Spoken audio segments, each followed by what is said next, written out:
Olá a todos. Como eu sei que nessa semana é feriado, nós não vamos ter aula, e sei que vocês vão estar morrendo de saudade de mim, eu tive a ideia de produzir aqui um pequeno material complementar para vocês, um pequeno vídeo, para a gente explorar aqui alguns conceitos que eu comentei, mas talvez não tenha ficado tão fixo, né, tão fixado na cabeça de vocês na última aula.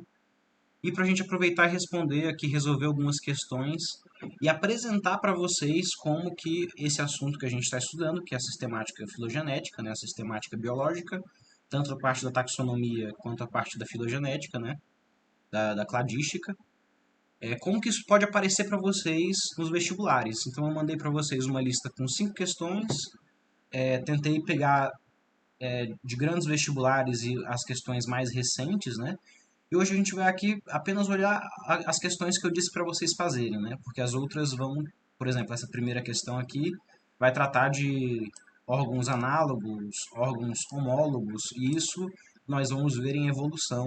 A gente não tem ainda o repertório para resolver isso daqui no primeiro momento. Mas vamos aqui para a questão 2. FUVEST 2024, ou seja, uma prova do ano passado, né, bem recente. Aqui mostrando um cladograma com um ancestral em comum, e a partir desse ancestral surgiram os grupos: as lampreias, os tubarões, as pererecas, os lagartos, a girafa e o ser humano. Ou seja, esse daqui é um grupo que basicamente está tratando de todos os vertebrados, né? Aqui tem peixes sem mandíbulas, que são os primeiros a se divergir do resto dos animais. Aqui todos esses animais têm mandíbula, né, conseguem morder e mastigar, né, conseguem fazer um movimento de mordida com a boca. Então aqui a gente tem os peixes, né? Aqui o representante está o tubarão.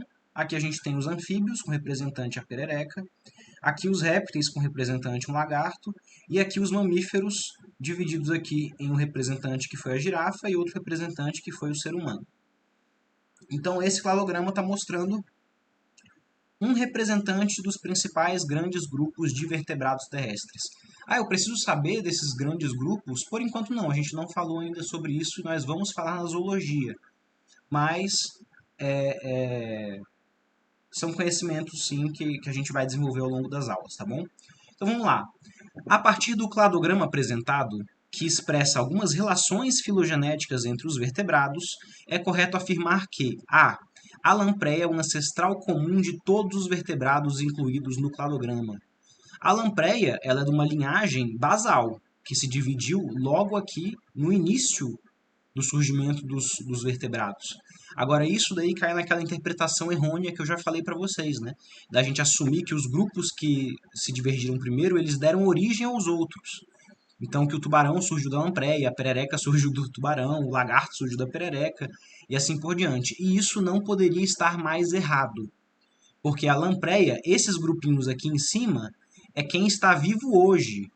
A linhagem da lampreia realmente se divergiu lá na base. Mas essa linhagem, se a gente for pegar um ponto na história, por exemplo, aqui, talvez esse animal aqui onde está o meu mouse, ele nem sequer se pareça tanto assim com uma lampreia. Embora seja um ancestral dela.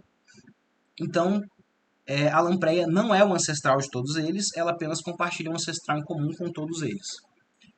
B. O tubarão surgiu da lampreia e deu origem aos vertebrados tetrápodes. Tetrápode é um nome que é importante para a gente vai falar depois nas aulas de zoologia, por enquanto a gente não precisa se preocupar com isso. Mas são basicamente os grupos, né, de vertebrados que têm 4 apêndices, né, que têm 2 pernas, 2 braços, enfim, 4 pernas, né, vamos dizer assim, para animais quadrúpedes. E segue a mesma lógica da outra, né? O tubarão surgiu da lampreia. Isso aqui não pode estar mais errado. Essa questão aqui, essa alternativa está errada. C. Os peixes, lampreia e tubarão, possuem um ancestral compartilhado com os tetrápodes. Quem são os tetrápodes? Todo mundo a partir desse grupo aqui, né? A partir desse nó aqui, tanto a perereca, o lagarto, a girafa e o ser humano são tetrápodes. Então, se eu cortar esse cladograma aqui, fazendo um ramo, isso vai ser um grupo natural que a gente chama de tetrápodes, né? Um taxon chamado tetrápoda. E o tubarão e a lampreia compartilham um ancestral em comum com eles, sim. Né? Aqui, o ancestral do tubarão com todos eles e o ancestral da lampreia com o tubarão e com todos eles. Então, a alternativa C parece ser a certa, não é? D. O lagarto é mais proximamente relacionado ao tubarão que ao ser humano. Então vamos ver o lagarto aqui. A linhagem do lagarto, ela tem uma divisão, uma ancestralidade comum com o ser humano que é mais recente, porque é mais para cima, né, no caso desse cladograma. Quanto mais para cima, mais recente, quanto mais para baixo, mais antigo. Então, o nó de separação entre o lagarto e o ser humano é bem mais recente, bem mais próximo que o ancestral do lagarto com o tubarão, que ficaria bem aqui. Então, alternativa errada. E a gente tem uma última alternativa aqui. A alternativa é: o ser humano é o mais evoluído dentre todos os vertebrados incluídos no cladograma. Isso daqui é interessante. Eu não cheguei a falar tanto sobre isso na aula passada, mas para a evolução,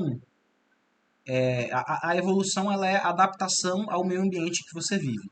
Se o animal ou qualquer outro organismo está vivo hoje, ele está perfeitamente adaptado. Ele é igualmente evoluído a qualquer outro animal vivo hoje. Nós somos tão evoluídos quanto uma bactéria, se essa bactéria está viva hoje. Então, do ponto de vista da evolução, se está vivo hoje, é porque está adaptado ao ambiente em que vive, portanto, é igualmente evoluído. Esse negócio de mais ou menos evoluído é um pouco errado, a gente poderia no máximo falar isso para espécies fósseis, talvez. Agora, mais evoluído ou menos evoluído não tem a ver com complexidade. O ser humano é um animal super complexo. Tem animais muito mais simples que conseguem ter seus espaços, né, ocupados por eles na natureza e que são igualmente evoluídos, embora não sejam tão complexos, né, e possam ser mais simples. Então, uma questãozinha do ano passado, abordando esses conceitos que eu já falei para vocês que são pegadinhas, são problemas de interpretação, e o vestibular vai explorar isso em vocês para tentar fazer com que vocês percam ponto, né? Outra questão que eu queria responder com vocês é essa questão de segunda fase da FUVEST de 2022 e apenas a letra B, porque as outras a gente vai precisar de mais conhecimentos, né? Então, na tabela a seguir, classifique os grupos bactéria, protistas, animais, fungos e plantas como monofiléticos ou não monofiléticos, né? Ou seja, como grupos naturais ou grupos não naturais, certo? Então aqui a gente tem um cladograma, que na verdade é um cladograma que está tentando representar todos os seres vivos, né? Aqui a gente tem todos os 5 reinos de seres vivos: bactérias, protistas, animais, fungos e plantas. Ele está perguntando qual desses reinos são grupos naturais e quais não são. Vamos lembrar que um grupo natural ou um grupo monofilético é aquele que, a partir de um ancestral, inclui todos os seus descendentes. Então, o exemplo lá que a gente deu na aula, né? Se eu falo répteis e eu não estou incluindo as aves dentro dos répteis, os répteis são um grupo parafilético, um grupo artificial, porque eu estou tirando uma descendência deles. Então, e outras perguntas, né? Qual desses grupos aqui exclui ancestrais e quais deles não excluem ancestrais? Então, vamos lá. Vamos começar com os grupos mais derivados, né? Então, vamos pelas plantas aqui. Nesse ponto aqui surgiu o ancestral de todas as plantas. Todo mundo que surge a partir desse ponto aqui é chamado de planta, certo? Tem algum grupo que surge a partir desse ancestral que a gente não chama de planta? Não. Todos são plantas. Então, plantas é um grupo natural. Agora vamos para os fungos. A mesma coisa. A partir daqui, né, em amarelo, surgiu o ancestral de todos os fungos. Tem alguma linhagem que surge a partir desse ancestral que a gente não chama de fungo? Não. Todos são fungos. Portanto, são um grupo natural. Animais, a mesma coisa. Tem alguma linhagem que surge a partir desse momento que a gente deixa de chamar de animal? Não.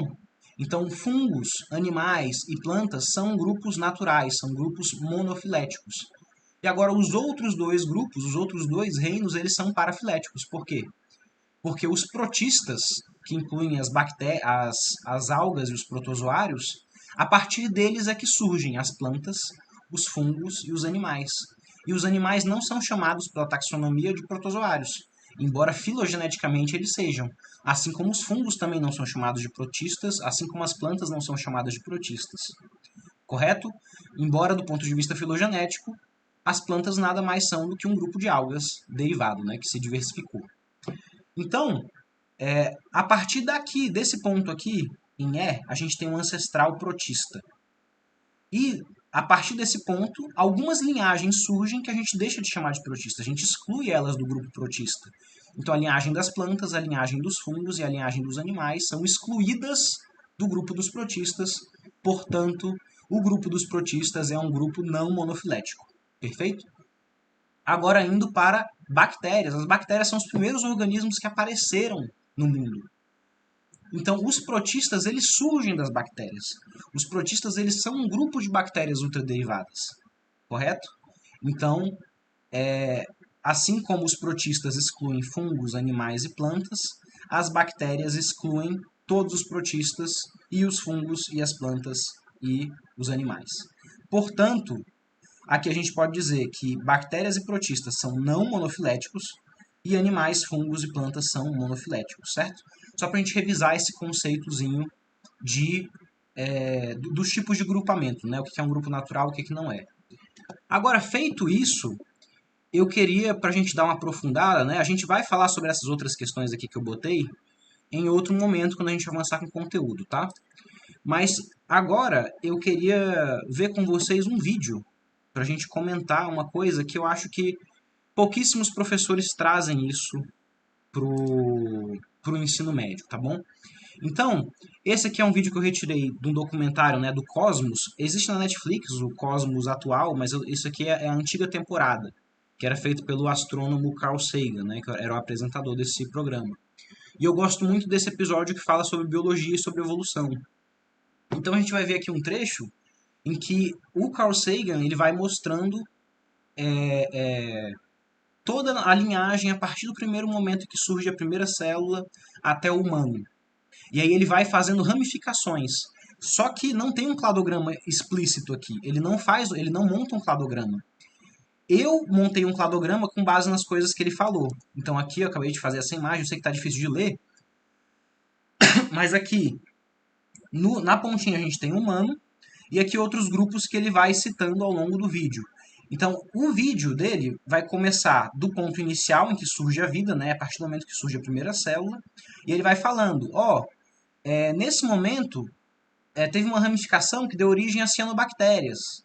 Depois, mas aí ele fala ainda assim, né, essa linhagem não deu origem até a nossa, ou seja, é um ramo. A nossa linhagem é essa linha em vermelho. E ao final do vídeo ele vai mostrar só a nossa linhagem, mas no início ele vai mostrando as ramificações. Então vamos lá. Vamos assistir aqui. Veremos de perto quem eram nossos ancestrais. Uma simples circunstância química levou a um dos grandes momentos na história do nosso planeta. Havia muitos tipos de moléculas na sopa primordial. Alguns foram atraídos pela água por um lado e repelidos por ela por outro. Isso os uniu em uma minúscula concha esférica anexa, como uma bolha de sabão que protegia o interior. Dentro da bolha, os ancestrais do DNA encontraram um lar e surgiu a primeira célula. Eu vou pausar um pouco, porque esse vídeo vai trazendo outros conhecimentos que não são exatamente a área que a gente está estudando, né? Mas aqui ele está falando sobre a origem da vida. Então, a vida, para surgir a primeira célula, teve que haver uma evolução química e gradual dos compostos químicos. Uma evolução química, né? Antes da evolução biológica, teve que haver uma evolução química.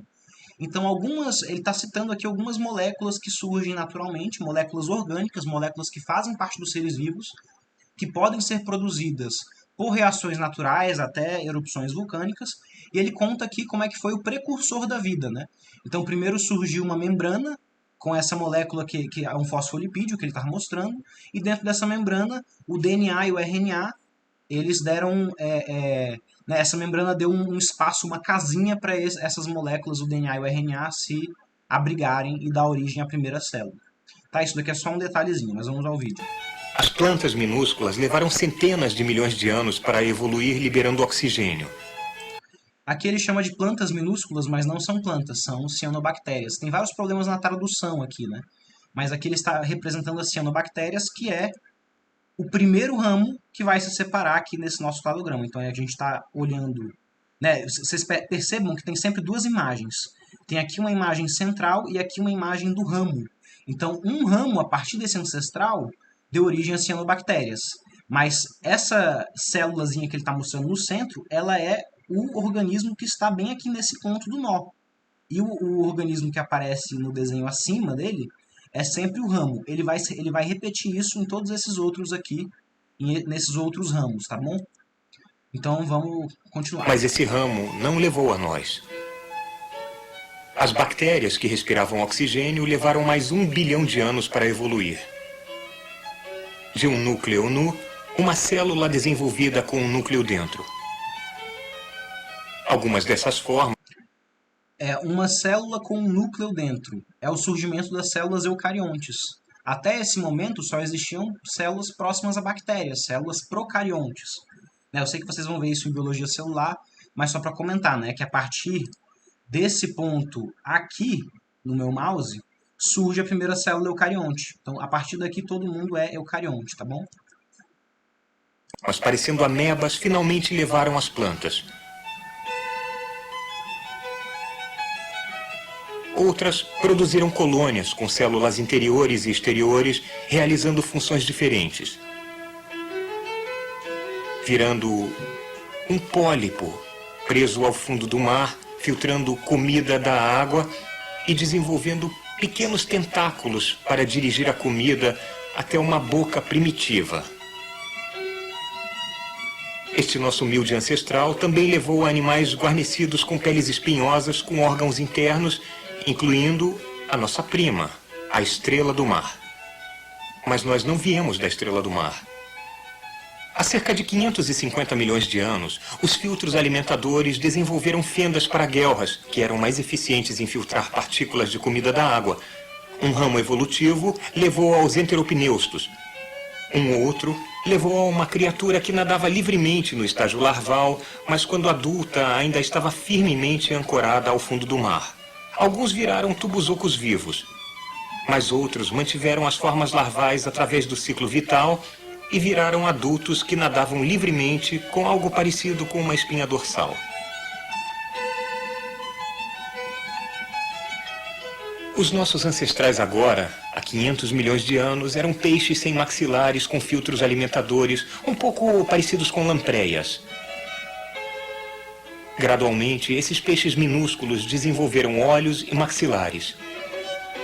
Os peixes então começaram a devorar uns aos outros. Quem conseguia nadar rápido, sobrevivia. Quem tivesse maxilares para comer, agora podia usar as guelras para respirar o oxigênio na água. Foi assim que surgiram os peixes modernos.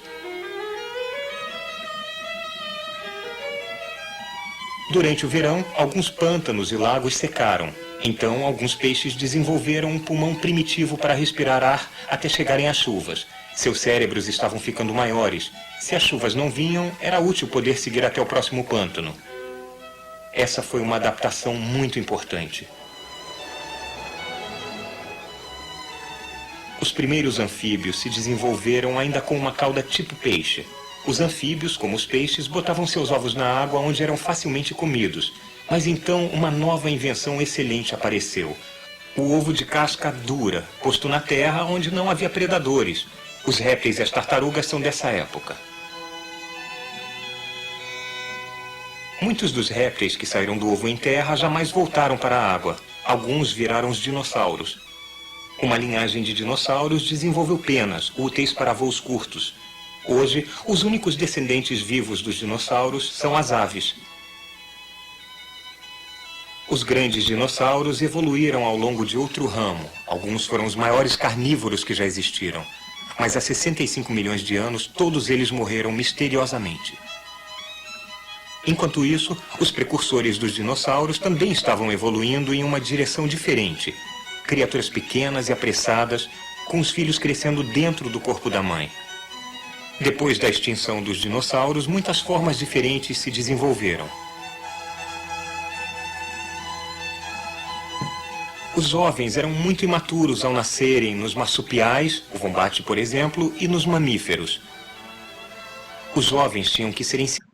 Aqui é outro problema de tradução, né? Porque os marsupiais são um tipo de mamífero, mas em inglês eles chamam de mamífero apenas os placentários, né? Então por isso que parece que ele está tratando o marsupial e o mamífero como coisas diferentes, mas na verdade ele está falando de mamíferos placentários, tá? A sobreviver. O cérebro ficou maior ainda. Uma coisa parecida com o musaranho foi o ancestral de todos os mamíferos.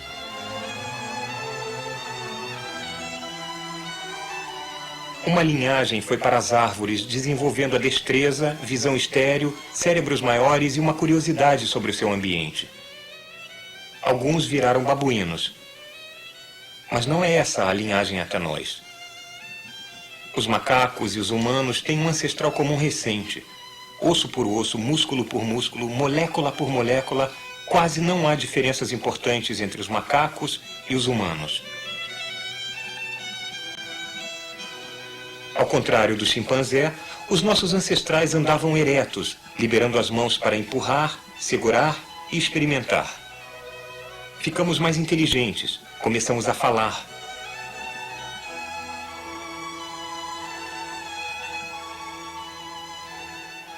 Muitos ramos colaterais da família humana se extinguiram nos últimos milhões de anos. Nós, com nossos cérebros e nossas mãos, somos os sobreviventes. Há uma ameaça contínua que se estende daquelas primeiras células até nós. Vamos vê-la de novo, comprimindo 4 bilhões... Ok, então essa foi...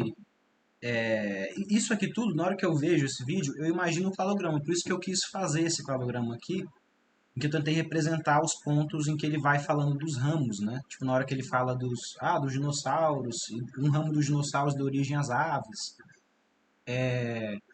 Então, assim, isso é muito interessante. E o principal que eu quero fixar para vocês é, quando a gente estuda a zoologia, estuda a botânica e vai estudar os grupos de animais, os grupos de plantas, a gente está falando dos representantes vivos. A gente não está falando sobre o ancestral, a gente não está falando sobre a linha evolutiva que deu origem aos animais modernos. A gente está estudando os grupos das principais linhagens que sobraram dos animais ou das plantas. Então, nesse vídeo agora, o que ele vai fazer? Vocês estão vendo essa linha vermelha aqui? Essa linha vermelha é a linhagem que vai, a partir do momento que surge a vida, seguindo até dar origem ao ser humano. É isso que eu botei em vermelho. Agora, vocês viram que durante o vídeo ele foi mostrando os ramos, né? Então ele parava a imagem, aí ele mostrava uma outra imagem em cima ou embaixo, mostrando como que daquele ancestral surgiu um outro ramo. Agora ele vai mostrar só a nossa linhagem. Qual que é a visão, né, de como é que parecia o nosso ancestral, do ponto em que surge a vida. Na verdade ele começa um pouco antes, né? Ele mostra a primeira célula surgindo, até chegar no ser humano, tá? Então, antes disso eu vou só mostrar para vocês. Essa aula aqui é minha aula de mamífero, que quando eu chego, né, no último grupo, eu faço uma recapitulação. Então esse cladograma aqui é um cladograma com os 3 principais domínios de seres vivos. O domínio é a maior categoria taxonômica que inclui né, todos os grupos abaixo deles. Então são 3 domínios, 2 deles são de bactérias, são de arqueia, e bactérias são domínios de procariontes. E a gente tem um outro domínio que inclui todos os organismos que são eucariontes, que têm células com núcleo, né? Enfim, dentro dos eucariontes a gente tem aqui um raminho que vai dar origem aos animais, certo? Agora a gente vai dar um zoom nesse ramo, porque está ultra simplificado, tem várias linhagens de animais, né? Então vamos dar um zoom. A partir daqui a gente tem um ancestral de todos os animais, e esses são os principais grupos que a gente vai estudar no ensino médio, né? Então são 9 filos de animais. Agora a gente vai dar um zoom nesse ramo aqui, nesse ramo que inclui os cordados, que é o grupo ao qual a gente pertence, né? O filo ao qual a gente pertence, e os equinodermos. Vamos dar um zoom nessa parte aqui. Então aqui a gente tem os equinodermos, né? A estrela do mar, em roxo, e a partir dessa linhagem aqui laranja a gente tem todos os cordados, e os cordados são divididos em 3 grupos, né? Um deles é o grupo dos vertebrados, que vai incluir os animais que têm crânio, que têm vértebras. Dentro dos vertebrados, a gente tem uma divisão. Os animais que não têm mandíbula e os animais que têm mandíbula, né? E aí os animais que não têm mandíbula são as lampreias e o peixe-bruxa, por exemplo, né? As linhagens que estão vivas hoje. E lá naquele esquema lá do cladograma que o Carl Sagan estava mostrando, ele até fala, né? Ó, a partir daqui surgiu a mandíbula, mas a partir desse ancestral aqui surgiram as lampreias atualmente que ainda não têm a mandíbula. Eles não compartilham essa característica que surgiu só nesse ramo aqui. Agora a gente pega esse ramo aqui dos vertebrados e a gente vai ramificar ele. Então a gente vai ter os peixes cartilaginosos, os tubarões e as arraias, os peixes ósseos, que é a maioria dos peixes que existem, os anfíbios, aqui os répteis colocados, né, com com 5 representantes, na verdade, né? Então a gente tem aqui as serpentes, os lagartos, os testudines, né, que são os cágados, jabutis, tartarugas. E aqui nesse caso ele colocou as aves, né, as aves dentro do grupo dos répteis, porque elas surgiram dentro do grupo dos répteis. E aqui tem um outro réptil chamado tuatara, que é uma linhagem separada. Mas enfim, a gente vai falar sobre... Aliás, não, mentira, isso daqui são os crocodilianos, né? Os gaviais, crocodilos e jacarés. E agora a gente tem a linhagem dos mamíferos. A gente vai amplificar essa linhagem. Enfim, aqui eu não vou entrar, né, nesse ramo, mas é só para mostrar para vocês como que a partir de um raminho que está resumido, a gente pode abrir ele e ir explorando quais são as ramificações de dentro de cada um desses grupos, tá? E agora sim, voltando, né, para o vídeo do Carl Sagan, a gente vai para finalizar essa aula, para fechar essa aula. Ao invés de mostrar os representantes vivos, que é o que a gente faz na escola, né, no ensino médio, eu vou mostrar para vocês um vídeo mostrando como que se parece esse ancestral da nossa linhagem até chegar ao ser humano. Eu não, né? No caso, o Carl Sagan vai mostrar para vocês. Então, vamos lá. Aqui. Vamos vê-la de novo, comprimindo 4 bilhões de anos de evolução em 40 segundos.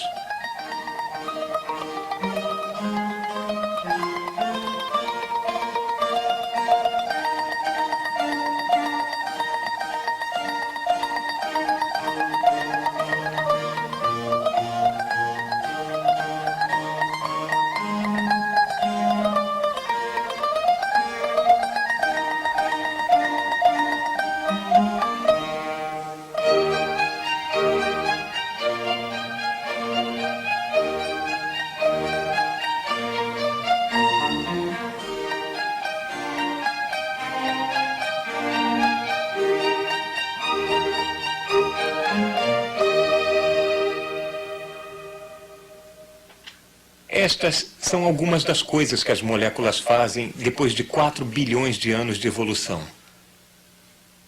Nós, às vezes, representamos a evolução como as ramificações sempre crescentes de algum tronco original, com cada ramo aparado e cortado pela seleção natural. Cada planta e animal vivos hoje tem uma história tão antiga e ilustre quanto a nossa.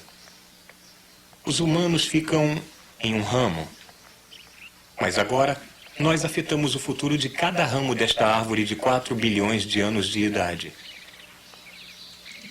Então, pessoal, era isso. Eu queria muito mostrar isso para vocês, porque geralmente os professores só mostram para vocês os grupos que estão vivos hoje. Isso gera uma confusão, né, de como que seria o nosso ancestral. E eu coloquei aqui um esqueminha, né, de qual que é a nossa visão, né, do que a gente... Porque, assim, existem muitas lacunas ainda, né? Então, tem momentos aí naquele vídeo em que a gente sabe como é que é entre um ancestral e outro, mas entre os dois a gente não tem muitos intermediários. Então, isso existe, né, na cladística. Então, é só para vocês terem essa noção de que quando a gente fala dos grupos que estão vivos hoje, a gente não está falando do ancestral. A discussão sobre os ancestrais da nossa linhagem é uma outra discussão que não é exatamente o foco no ensino médio, tá certo? Bom, é isso. Vou me despedir de vocês e até a aula que vem, que a gente vai prosseguir com esse assunto aqui, certo?